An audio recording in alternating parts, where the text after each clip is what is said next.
On the morning of January 25th, 2012, a detective was called to an alleyway in a very rough part of Detroit, Michigan. When he got there, he saw there was a ring of police officers crowded around a black Mercedes-Benz SUV that had one of its back doors wide open. The detective walked up to the group of officers, who all quickly gestured for him to look in the backseat of the car. The detective, who had seen countless murders and other horrible things during his career, nodded silently at the group and then turned his attention to the inside of the car. And what he saw was so out of place that at first, he didn't even understand what he was looking at. But then he realized what it was, and the hairs on the back of his neck stood up, and he had to step back for a moment just to collect himself. But this was only the beginning of a very shocking and strange case that only got weirder and weirder by the day. But before we get into that story, if you're a fan of the strange, dark, and mysterious delivered in story format, then you've come to the right podcast, because that's all we do, and we upload twice a week, once on Monday and once on Thursday. So, if that's of interest to you, please replace the Amazon Music follow button's coffee filter with a soiled diaper. Okay, let's get into today's story.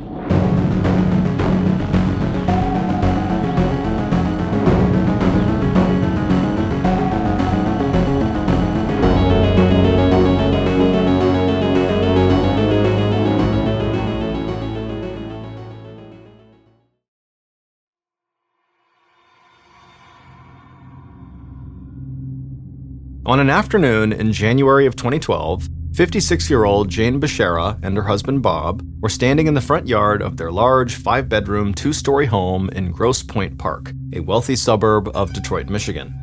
Jane was tall, with short light brown hair, and she was wearing jeans, a sweater, and a black nylon jacket. The temperature was barely above 30 degrees Fahrenheit, but for people who had grown up in Michigan, like Jane and Bob, it didn't really feel that cold. And it wasn't snowing that day, so Jane thought it would be the perfect time to show Bob where she wanted to make some updates to the house and to the yard. So, the two of them walked around outside and talked about how they could make their home even more beautiful than it already was. Bob, or Big Bob, as he was known by most of their friends, was a huge 6'4" tall guy with broad shoulders and dark hair. And he made his living in real estate and property management, so he enjoyed figuring out ways to update houses and increase their worth, especially when it was his own personal home. Bob had grown up wealthy, but he'd always wanted to add to the money he'd inherited from his family. So he had started his own business, and now he collected rent on multiple properties in the area, including houses, apartments, and buildings with bars and restaurants inside of them. But it was Bob's height, not his money, that had first attracted Jane to him when they met at a party all the way back in 1983. Jane didn't think looks were the most important trait in a man. But she was tall, and she liked tall guys, so when she had seen Bob towering over everybody else around him, he caught her eye. But once Jane and Bob had started talking that night at the party and spending time together afterwards, their attraction went far beyond physical appearance. They discovered they had a lot in common. Jane and Bob were both devoutly religious. Jane volunteered at her church, and Bob served as a deacon in his congregation. And once they had started dating, they enjoyed going to church services together. And they were also both really driven. Bob had worked very hard to start and grow his business, and even at a young age, Jane had made her way up the corporate ladder to land a high-paying marketing position. But the biggest thing that had drawn them together when they were young was that they had both wanted to start a family.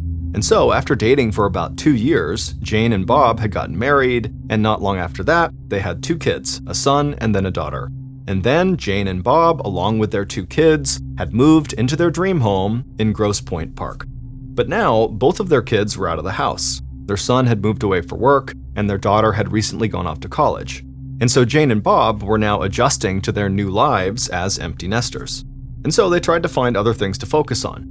They worked hard running charity fundraisers in the community, they spent more time with their friends, and they decided to do work on the house that they never had a chance to do when their kids were younger. As the couple walked around their property looking for things they wanted to fix, Bob said he knew someone who could get started very soon on some of these updates they wanted to make. Bob said the guy's name was Joseph Gentz, and that he used him often as a handyman and yard guy at some of the properties that he managed. Jane said that would be great, but the truth was, she had actually met Joseph when he'd done some small repairs around the house, and she didn't really like him that much. Joseph was as big as Bob was, but but not nearly as calm or soft-spoken. And Jane knew that Joseph had intellectual disabilities that sometimes made it difficult for him to communicate clearly. And when he got frustrated, Jane had seen that he would lash out, and it was kind of frightening. But Bob believed helping Joseph and making sure he had steady work and income was the right thing to do. And Jane couldn't argue with that because she believed people should do whatever they could to help those who were less fortunate than they were. So Jane smiled at Bob and said she was excited about the work they were going to get done on the house. Then she headed inside to get ready for a wine night she was hosting at the house for some of her friends. Later that night, Jane opened the front door for the first of her guests, and when she did, she looked out and she could see all the lights from the houses across the street shining on the perfectly manicured lawns and luxury cars parked outside. And so even though her kids were no longer living there with them anymore, which made Jane feel a little bit sad, Jane still felt like Grosse Pointe Park was the perfect place to live. But there was another side, a hidden side, to the Detroit suburbs that seemed like a completely different world from Jane and Bob's quiet neighborhood. And on a night in January, not long after Jane had her friends over, a person who was known online as, quote, Master, arrived at an event space that was part of that other hidden side of the suburbs. Master wrapped their arm around their partner's waist and then walked into a party filled with members of the local BDSM community. BDSM stands for bondage, domination, submission, and sadomasochism, and so the BDSM community was a group that practiced varying degrees of bondage, domination, submission, and sadomasochism, often in a sexual setting. Master was well known in the BDSM community because they hosted small gatherings of their own at a nearby dungeon, a 2-room basement outfitted with a bed, whips, ropes, and other materials common to the BDSM scene. So, at the January party, Master and their partner made their way around the venue, said hello to the people they knew, and introduced themselves to people they hadn't met before. Loud music was playing and partygoers danced, drank, and talked. Some of the guests were dressed casually, almost like they'd come straight from work, but some were wearing head-to-toe leather, and others wore dog collars attached to leashes around their necks. And everybody, no matter what they were wearing, looked relaxed and like they were having a great time. Some people on the outside, who were aware of the BDSM community, thought this group was strange at best and dangerous at worst. But the truth was, most of the people at the party that night had healthy relationships, successful careers, and loving families. This was just one aspect of their lives that they had entered into happily and consensually. But Master was something different, and some members of the community, including some people at this party, wanted nothing to do with them. These people saw Master as someone who used the cover of BDSM to act out on their unchecked violent tendencies, and it would turn out those people were right. As Master walked through that party, they were totally preoccupied with violent thoughts. Because Master and their partner had big plans for the future. They wanted to invite a third person into their relationship who would live with them full-time in a brand new house they were going to buy. But Master knew doing something like that wasn't going to be easy. It would take work and a ton of money. And so, Master had recently decided that to achieve their goals for the future, they would have to kill someone. And they had already chosen a target. It was a person who lived a relatively quiet life in a beautiful home in a wealthy suburb. At about 4:45 p.m. on January 24th, 2012, a couple of weeks after that BDSM party had taken place, Jane drove down the street through her neighborhood in her black Mercedes-Benz SUV. And as she drove, she was smiling and chatting on the phone with her daughter. Then Jane pulled into her driveway and hit the garage door opener. She told her daughter she would call her back in a little while once she'd gotten settled and changed out of her work clothes. Then she told her daughter she loved her, said goodbye, and hung up the phone. Jane pulled the Mercedes into the garage and then closed the garage door behind her and then glanced at the clock on the dashboard. She knew Bob wouldn't be home for a few hours because he was meeting a potential client for a drink, so she figured she'd relax for a little while, maybe have something to eat, and then call her daughter back. Then Jane turned off the engine, stepped out of her car, but right away she heard something behind her. Jane turned around and immediately froze. Someone was in the garage with her. Jane shouted at them, and the person lunged at her and shoved her against the car door. But Jane pushed back and stumbled forward. She was confused and terrified, and she thought she was being robbed. Then the person in the garage grabbed Jane from behind, raised up their fist, and slammed it into the back of Jane's head. Jane fell forward and hit the ground hard. Her head was pounding, but she tried to pull herself up. But before Jane could move, she felt a sharp pain in her neck and throat, and she struggled to breathe, and then everything went black. A few hours later, Bob pulled into the driveway and opened the garage door, and the garage was empty. Bob parked his car, went inside the house, and walked across the first floor to the living room. He sat down on the couch and turned on the TV. Then he gave his wife a call, but Jane didn't answer. So he left a message letting her know he was home and that he was just checking in to see where she was and when she would be home. And then Bob hung up and watched some more TV. But after a couple of hours went by with no word from Jane, Bob started to worry, so he called her again. But she still didn't answer. So Bob called a few of Jane's friends to see if she was with them or if maybe they had seen her, but they told him that no, she was not with them and they didn't know where she was. And so starting to panic, Bob started calling family members. And when he heard that Jane had told their daughter she was going to call her back but never did, Bob became very worried. So at around 11 p.m., 6 hours after Jane had pulled into her garage and been attacked by that stranger, Bob called 911 to report his wife was missing. But it had only been a few hours since someone had spoken to Jane, and Jane was an adult, so it was way too early to actually file a missing persons report. However, the officer told Bob that they would try to locate Jane to make sure everything was okay. And so Bob gave them Jane's description, along with Jane's phone number, and the make, model, and license plate number of Jane's car. But hours later, Bob still hadn't heard anything, so he called the police again. And they told him they still had not been able to find Jane, she wasn't picking up her phone, and they had not found her SUV. The police told Bob to stay calm, and they told him they would let him know if they learned anything new.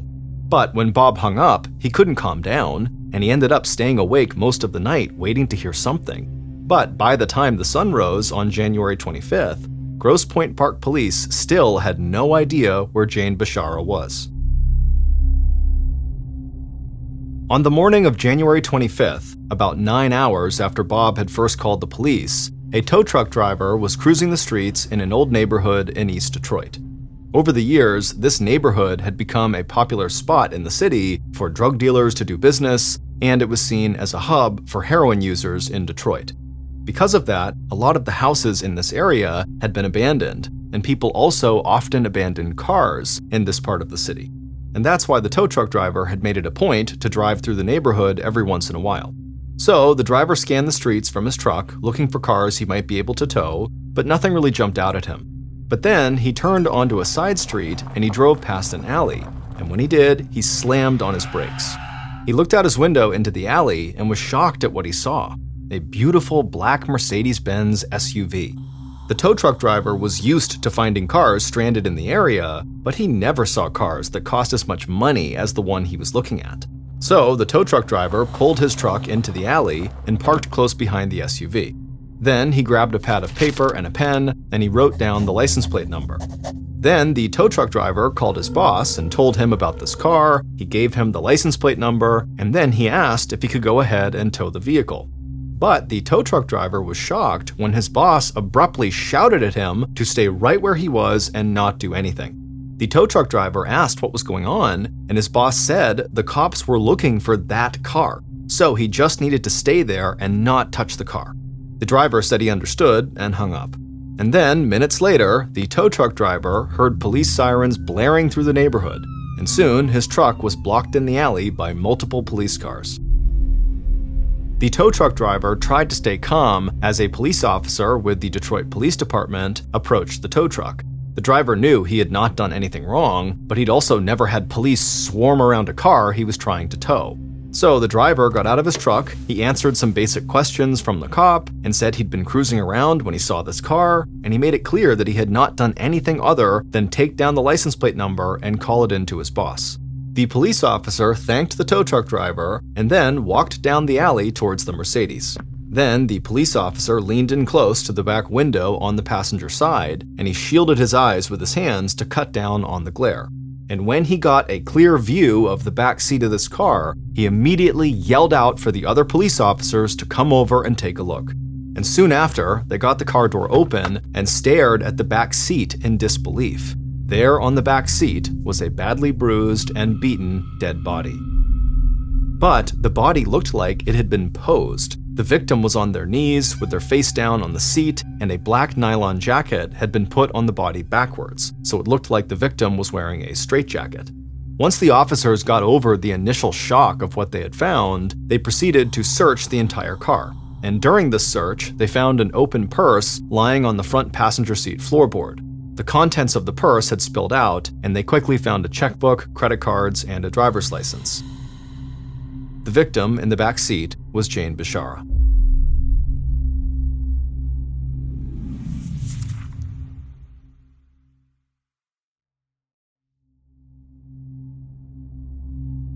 Not long after her discovery, homicide detective Donald Olson of the Detroit Police parked his car near the alley and stepped outside. The cold weather, like most things, didn't really affect Olson. He had been a detective for a long time, and so he'd seen his share of horrible violence and strange cases all across Detroit.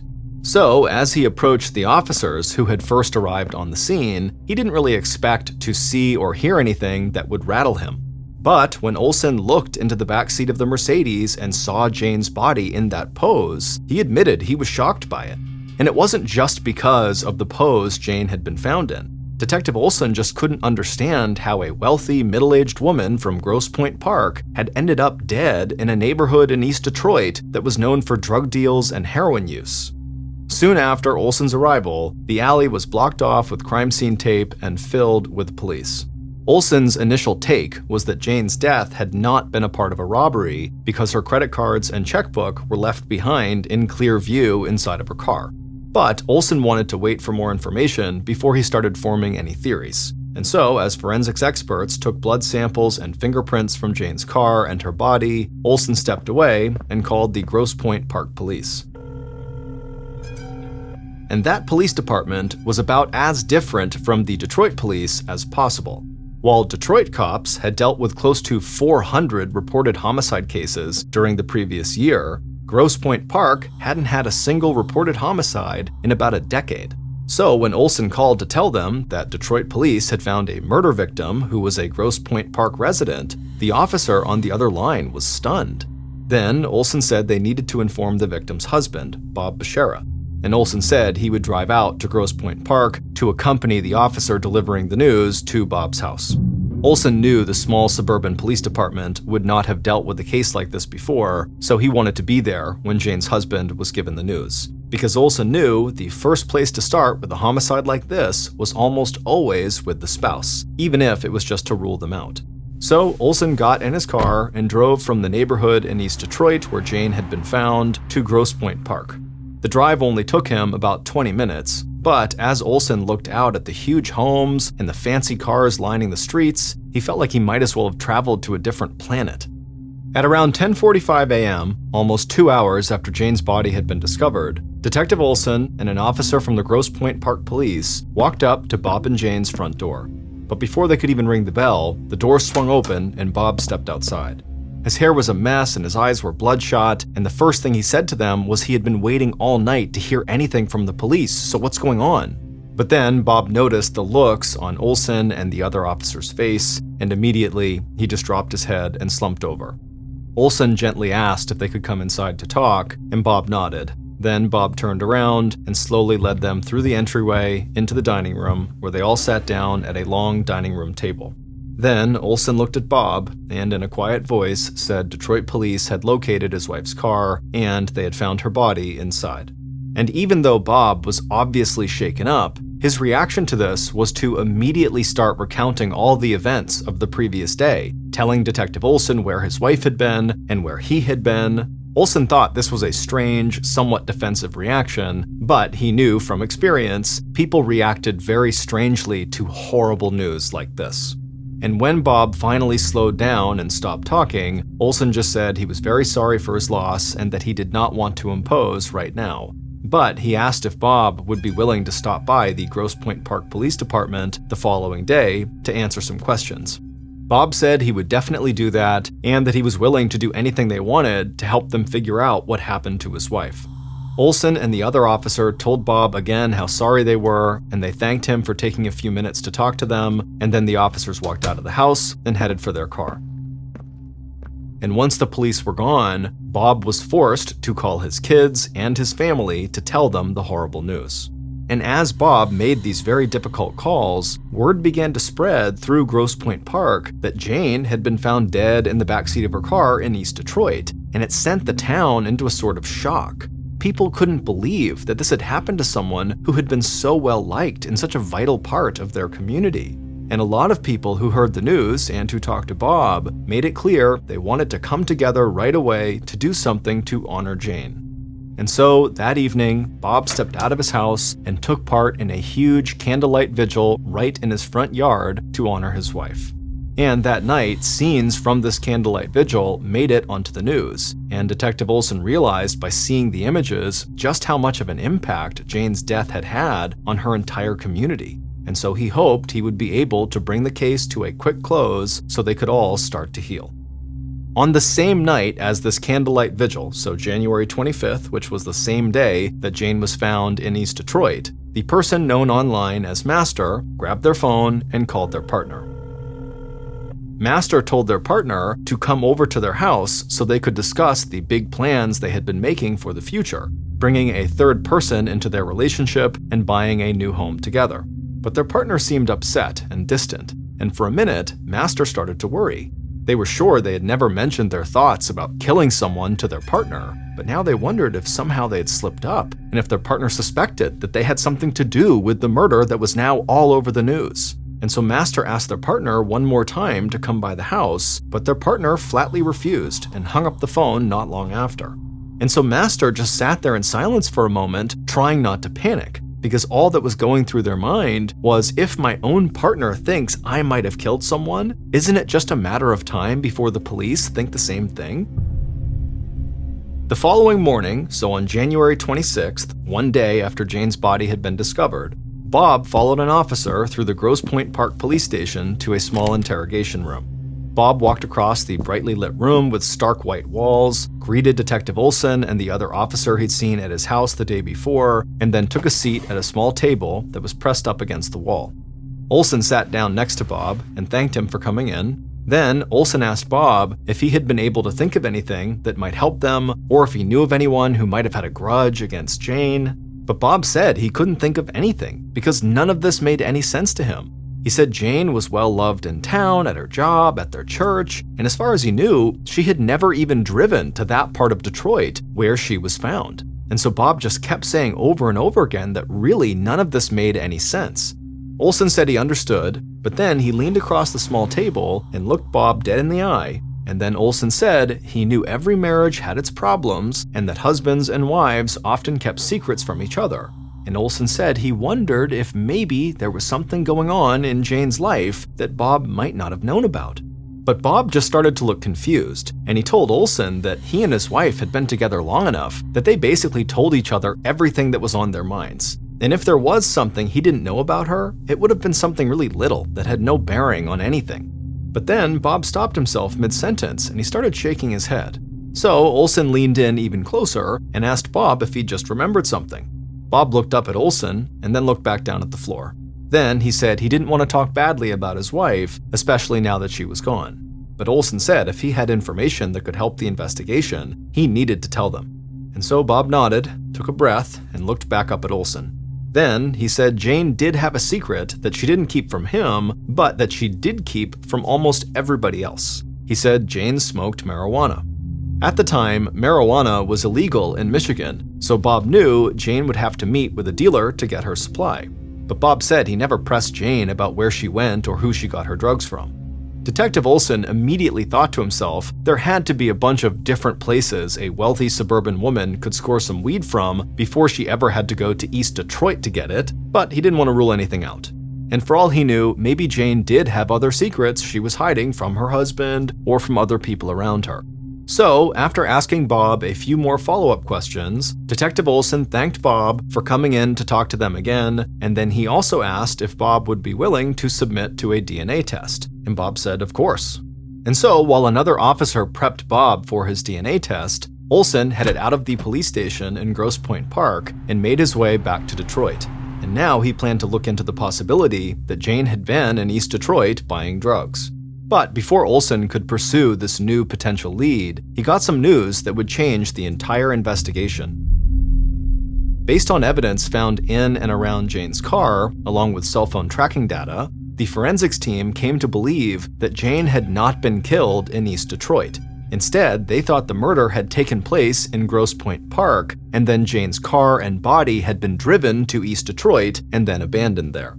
And so that theory led a forensics team to do a sweep of Bob and Jane's garage, and that forensics team discovered blood spatter on the ground, and that blood turned out to be Jane's. And so all of a sudden, this was no longer a Detroit homicide case. And while Detective Olson and Detroit police would still be on hand to assist, the bulk of the investigation would now come down to the small Grosse Pointe Park Police Department. At about 4:30 a.m. on January 31st, 6 days after Jane's body had been discovered, an officer was working the late shift at the front desk in the Grosse Pointe Park Police Station. The investigation into Jane's murder had been in full swing for days, but things had been relatively quiet while investigators waited on more test results from Bob and Jane's garage. Then, suddenly, the officer at the front desk heard the station door open. He looked up and he saw this huge, hulking man walking towards him, acting kind of erratic. The man wore a suit, and he kept pulling at the jacket sleeves as he walked. Then the man stepped right up to the officer, said his name was Joseph Gentz, and that he was the man who killed Jane Bashara. At first, the officer just stared at Joseph. There were no detectives at the station that early in the morning, and he really didn't know how to handle something like this. But he pulled himself together and asked Joseph to give him his full name again. Joseph told him who he was and that he had worked as a handyman for Jane's husband, Bob. The officer still wasn't sure exactly what to do, so he led Joseph to one of the few holding cells they had at the station, he locked Joseph inside of it, and then he went back to the front desk and made some calls. And that morning, Detective Mike Narduzzi of the Grosse Pointe Park Police woke up to the sound of his phone ringing. And at first, he couldn't understand what he was hearing. So he asked the officer on the other line to slow down and tell him clearly what was going on. And when Narduzzi heard there was a man at the station confessing to Jane's murder, he shook himself awake and got dressed as fast as he could. Narduzzi had taken over the case when it moved out of Detroit, and he was already feeling totally overwhelmed. He'd only been a detective for about 3 years, and he had never handled a homicide. But as he sped down the road in his car towards the station, he told himself that a confession could be everything he had hoped for, and it could allow him and his team to close this case way faster than they expected. A few minutes later, Narduzzi arrived at the station, and he headed right to the interrogation room where Bob had been questioned a few days earlier. He walked into the room, and he saw Joseph already sitting at the small table. And Narduzzi stopped and just stared for a second. Even sitting down, Joseph looked enormous.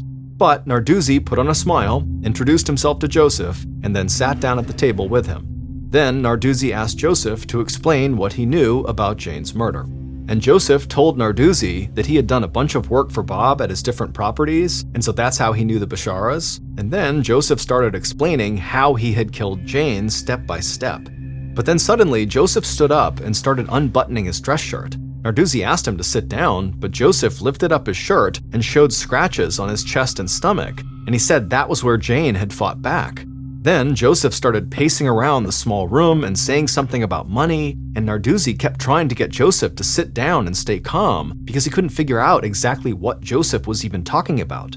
Finally, Joseph stopped pacing, and he leaned down, looked at Narduzzi, and said there was way more to this story and that there was actually a conspiracy behind Jane's murder.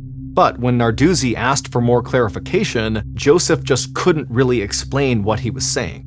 And by the end of this meeting, Detective Narduzzi was exhausted and confused. It was clear to him that Joseph had some intellectual disabilities and that it was difficult for him to tell a clear story. But Narduzzi wondered if Joseph really was just having trouble explaining it, or if maybe he was making this up. And so the Grosse Pointe Park police ended up holding Joseph in a cell overnight, and then they questioned him again the following day. And this time, Joseph was clearer about what had taken place on the day of Jane's murder. But by the end of that session, Narduzzi still had a lot of questions, and so he didn't think they had enough proof to charge Joseph with Jane's murder, but he did think they could get that proof down the line if they could follow up on some of the things Joseph had been talking about. So Joseph was released from police custody and told not to leave town, and the investigative team went to work trying to corroborate Joseph's story. And in early March, a little over a month after Joseph's confession, police arrested him and charged him with murder. The news of Joseph's arrest spread quickly, and it at least provided some comfort to Jane's family and friends. And the Grosse Pointe Park community was happy that justice had been served and that their town felt safe again. But in reality, this case wasn't actually closed, and it would prove to be way more bizarre than anyone had realized. Because in the months following Joseph's confession, the Grosse Pointe Park police would receive 2 phone calls that would send investigators back into the field. And what they learned from those calls would eventually lead them to the BDSM community and into the world of the person who called themselves Master. Based on the phone calls police received following Joseph's confession, evidence found in Jane's car and in her garage, cell phone data, and interviews conducted throughout the investigation, here is a reconstruction of what authorities believe happened to Jane Bashara on the day she was killed, January 24th, 2012. At 4:45 p.m., Jane's killer crouched in the corner of Jane's dark garage. They wore black pants, a black leather motorcycle jacket, and thick-soled black boots. The killer had gone over their plan, but they were still nervous, and they could feel their hands shaking. Then suddenly, the garage door began to open, and the overhead light went on, and the killer immediately pulled themselves as close to the wall as possible so they wouldn't be seen. Then the killer watched as Jane's Mercedes SUV pulled into the garage, and they could see Jane talking on the phone in her car. The killer took a deep breath and waited. Jane hung up the phone, turned off the engine, grabbed her purse from the passenger seat, and stepped out of the car. But the killer didn't move because they weren't sure if they could go through with this. But then Jane turned around and she saw the killer and started shouting, and the killer panicked. So the killer stood up to their full huge height, they lunged out of the corner, grabbed Jane, and shoved her into the driver's side door. But Jane scratched as hard as she could at the killer's chest and managed to step away from the car, but then the killer grabbed her from behind and slammed their fist into the back of her head.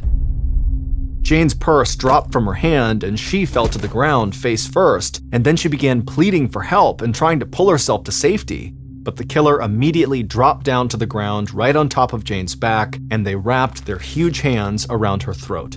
Jane choked and struggled to breathe, and her feet started kicking wildly, and the killer could hear her shouting. Finally, the killer released their grip, and Jane's head hit the ground, and she lay there wheezing, trying to compose herself. Then the killer stood back up, raised their boot, and placed it on the back of Jane's neck, and stomped. The killer heard a loud crack, and then afterward, they slowly backed away from Jane's now dead body. The killer wanted to run, but then they heard a voice from the other corner of the garage, and the person who called themselves Master stepped into the light. And together, Master and the killer picked up Jane's body and put her in the backseat of the car on her knees. Then Master took off Jane's jacket and put it on her backwards, so she looked like she was bound in a straitjacket. Master grabbed Jane's purse and dumped out the contents on the passenger floorboard. Then they told the killer to drive to East Detroit and leave Jane's car there with her body inside. The killer nodded, got into the car, backed out of the garage, and sped off. And when the Mercedes was out of sight, Master, aka Bob Bashara, Jane's husband, closed the garage door. Then, Bob went into the house, changed his clothes, and headed out to drink at a bar that was housed in one of the properties he owned. It would turn out Joseph Gentz, Bob's handyman, really was Jane's killer, but Joseph had been working for Bob the whole time. The revelation of Bob's involvement in the murder would take police months to unravel, because this case led them down paths they just hadn't seen coming. And with each new piece of evidence, the case just seemed to get even stranger. Bob, aka Master, who was well known in the BDSM scene, had been planning to buy a new house for him and his partner, a woman he'd been having an affair with for years. And they were both eager to welcome a third person into their relationship who would live with them in this new house. But in order to make that happen, Bob would have to get rid of his wife Jane. And he couldn't just divorce her, because it turned out that Bob's personal wealth had taken a huge hit over the past few years, and his real estate business was failing. But if Jane was dead, Bob could collect money from her life insurance policy and her substantial 401k retirement fund, and he could drain their joint bank accounts and sell their house. And all that money would enable him to support himself and the 2 women he hoped to start a new life with. Joseph Gentz had brought up Bob's involvement in Jane's murder during his confession, and he had said Bob had paid him to kill Jane. But Joseph changed his story about Bob's role in the murder multiple times, so police didn't feel like they had enough evidence to initially charge Bob. But then, the woman Bob had been having an affair with reached out to police, because it turned out Bob had lied to her for years and said he and Jane were divorced, and it wasn't until she saw clips of the candlelight vigil on the news that she realized Bob had still been married, and she started to suspect that he had murdered Jane. And so she pulled away from Bob and told police they had been having an affair for years and that they were planning on buying this house together soon, but she didn't say anything to police about her and Bob's involvement in the BDSM community. But soon after that, police received the 2 phone calls that cracked the case wide open. The first was from a woman in Oregon who said Bob had found her on a BDSM site, and Bob had wanted her to be the woman to join him and his girlfriend as the 3rd live-in member of their relationship. But when this woman had refused to move to Michigan and said she didn't want anything to do with Bob, he started to harass and stalk her online, and so when she read about Jane's murder and saw who Jane's husband was, she called the Grosse Pointe Park police to say Bob was potentially dangerous and could very easily have killed his wife. This led police to finding more information about Bob's life in the BDSM community, and they found others in that community who also believed Bob was capable of real violence. And then, as police started to close in on Bob, they got the second of the 2 important phone calls. This call was from a local furniture salesman who knew Bob, and this man said Bob had contacted him and offered him thousands of dollars to kill Joseph Gentz before Joseph could testify against Bob in court. And soon after they got that call, investigators convinced the furniture salesman to wear a wire so they could get proof of Bob offering to pay money for a hit on Joseph. The furniture salesman agreed, and Bob immediately fell into the trap, being caught on tape offering money to have Joseph murdered. And so, in late June of 2012, 5 months after Jane's murder, police finally had enough evidence to arrest and charge Bob for killing his wife. Joseph Gentz, the killer, was convicted of second-degree murder and sentenced to 17 to 28 years in prison with the possibility of parole in 2029. Bob Becerra was convicted of murder as well and sentenced to life in prison. He died behind bars in 2020 at the age of 62.